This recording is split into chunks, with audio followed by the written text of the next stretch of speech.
आपण बघत आहात AKP न्यूज मराठी, आपला आवाज आपली ताकद। सबस्क्राइब करा, शेअर करा, लाईक करा। AKP news Marathi.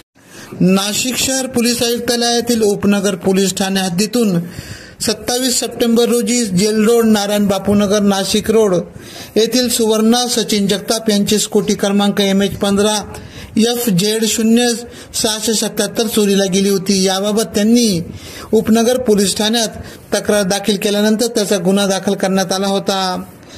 उपनगर पोलीस ठाण्याचे गुन्हे शोध पथकाने त्याचा तपास लावला। सदरची कामगिरी वरिष्ठ पोलीस निरीक्षक जितेंद्र सपकाळे, गुन्हे शाखेचे पोलीस निरीक्षक संजीव फुलपगारे यांच्या मार्गदर्शनाखाली API प्रभाकर सोनवणे, पोलीस हवालदार विनोद लखन, इम्रान शेख, संदीप हिवाळे, पंकज करपे, सूरज गवळी, जयंत शिंदे, गौरव गवळी, अनिल शिंदे, संदेश रगतवान, सुनील जगताप, सौरव लोंढे, स्वप्नील सपकाळे यांनी केली।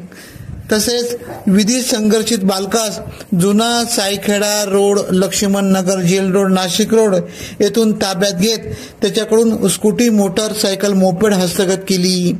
AKP न्यूज साठी ब्युरो चीफ अनवर खान पठाण, नाशिक।